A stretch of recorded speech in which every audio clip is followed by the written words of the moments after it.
What is currently happening, programs? Welcome to the Grid VR, where I'll be bringing you this week's news in virtual reality. It's Sunday, the 17th of February, 2019, and all I can say this week is, punch me, I must be dreaming. We've got Azgard's Wrath bearing down on Rift, Dirt Rally 2, Dangerously Drift, Groundhog Day, Repeating Time Shift, Groundhog Day, Repeating Time Shift, AngryBirds, Yu-Gi-Oh!, Audio Quattro, and much more to know. Today, I'm going to cover off the main events to keep you in the loop. So stay locked, enjoy, and welcome to the Grid VR.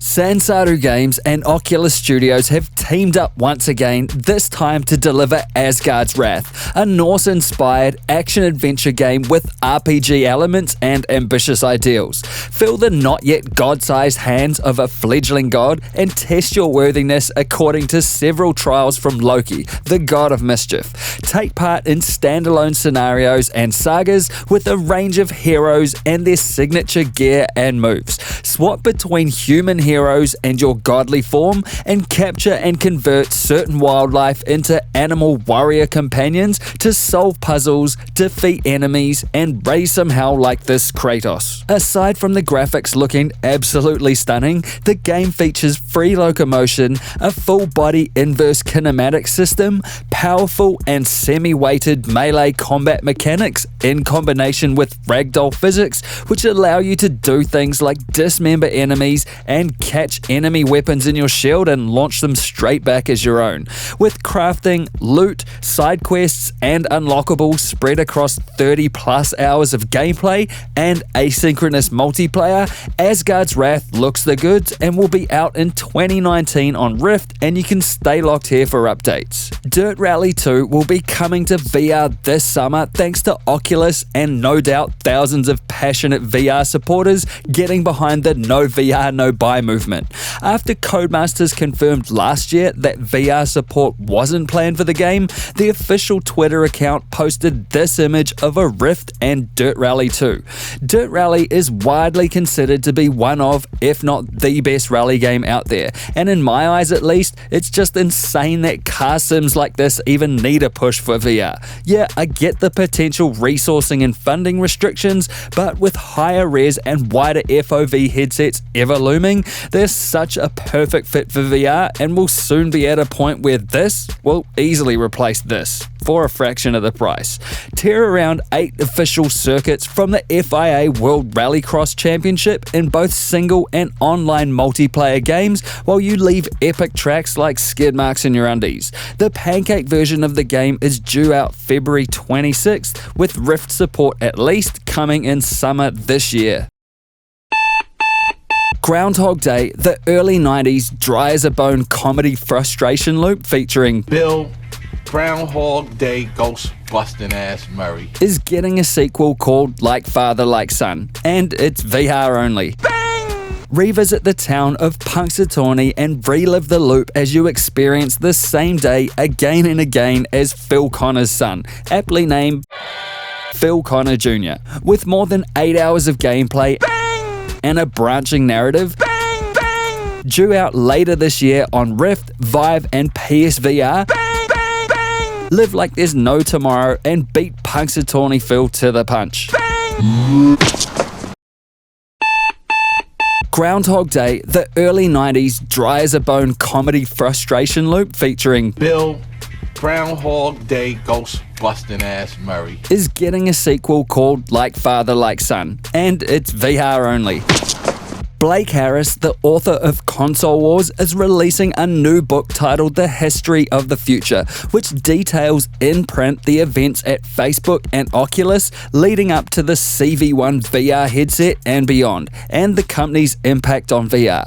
The book contains alleged emails from Mark Zuckerberg himself, detailing things like intent to buy the Unity development platform to help ensure Facebook's position as a dominant VR entity, and also also an email from John Carmack outlining his thoughts on the directions Oculus should take, with Carmack himself confirming that what he read of the book was accurately reported.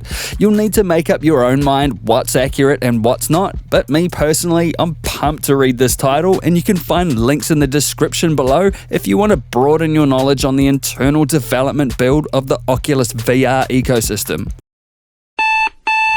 Groundhog Day, the early 90s dry-as-a-bone comedy frustration loop featuring Bill Murray, is getting a sequel called And briefly, Intruders Hide and Seek is a tense first-person stealth-based thriller title from Tessera Studios that is based on the all-too-charming notion of home invasion. You play as Ben, a boy who must keep his little sister safe from a trio of strangers who have broken into the family home and taken mum and dad hostage. Use the dark, layabout items, wit, patience, sound, and cupboard space to play a dangerous game of hide and seek and cautiously plan and sneak your way out of the home safely with your family members intact. Aside from Canny Valley NPCs, the game retains a sense of tension that gets you going and can keep you in cupboard space longer than you'd like to stay there, which for this type of game is basically what you want. The title is a few hours long, available on the PSVR for $25, with a Steam VR version launching later in the year, and it's not a bad buy if you're a fan of the more intense scenarios in life. The once world-dominating bird-chucking app addiction, AngryBirds, has come to VR in Isle of Pigs. Join Red, Chuck, Bomb, and the Blues and help them save the stolen eggs from the greedy green pigs across over 50 levels across 4 worlds of slingshotting silliness. Use the usual mechanics or special skills like explosive powers to topple towers, beat the boss pigs, and get them stars in an attempt to claim the high score and save the isle.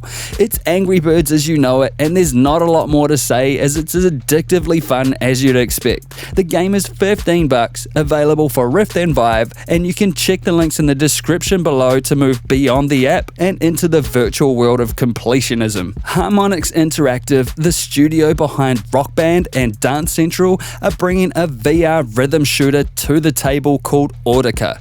Mixing precision shooting mechanics with a heavy electro soundtrack, players can shoot the beats in a cosmic arena using a pair of rhythm blasters and a mild head nod if that's your style.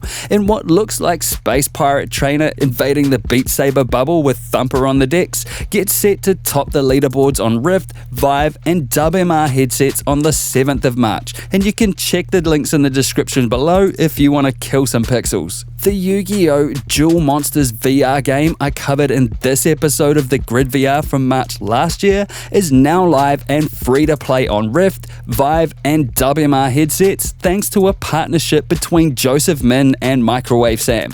Join an online duel on top of a Kyber Corp blimp and square up against other duelists and their respective monsters ripped right out of Yugi and Joey's decks from one of the most popular card game franchises ever.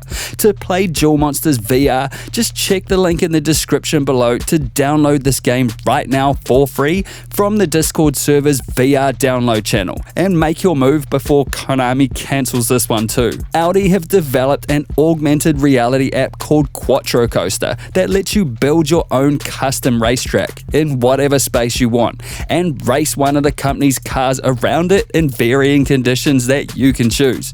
The app even goes so far as to implement their latest TV commercial into the experience so that when the commercial comes to an end, if you point your device at the screen, the car will continue on its path and smash through the flat panel you see and drive into your augmented space. Super innovative idea, and so cool to see a notable company like Audi hitting the AR space with ideas and advertising like this. You'll need an iPhone or iPad running iOS 11 or higher to use this app, with Audi planning on supporting Android devices sometime in the future, and you can check the description of this video for the download links you need. Also,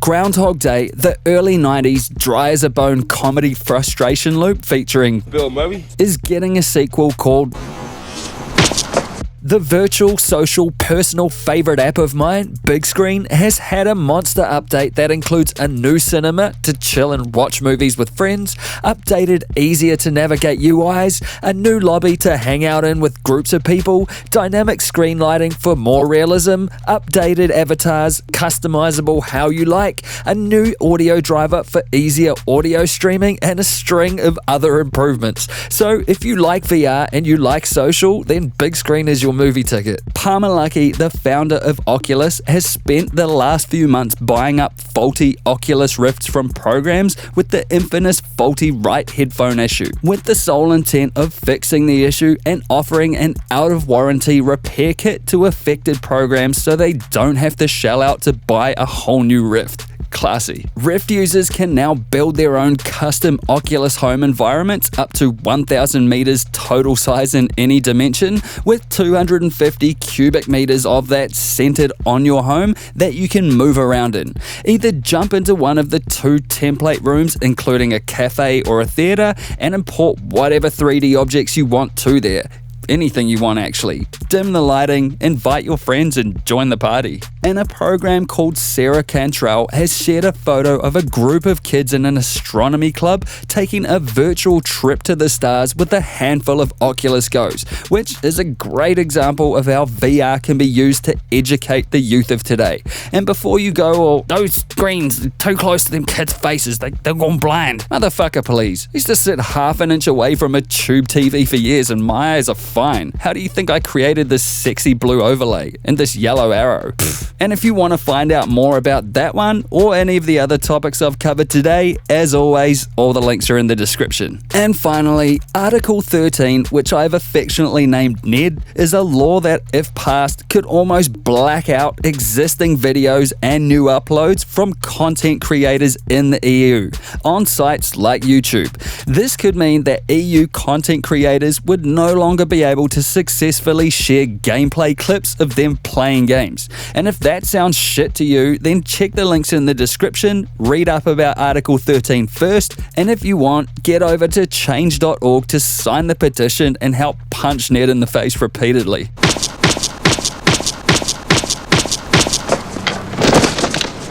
And that's this week on The Grid VR. You can help support this channel by grabbing exclusive rewards on Patreon, and if you like this video, then crush that like button, have your say in the comments below, and hit the EXO logo to subscribe if you wanna. I'll see you in the next one. Peace!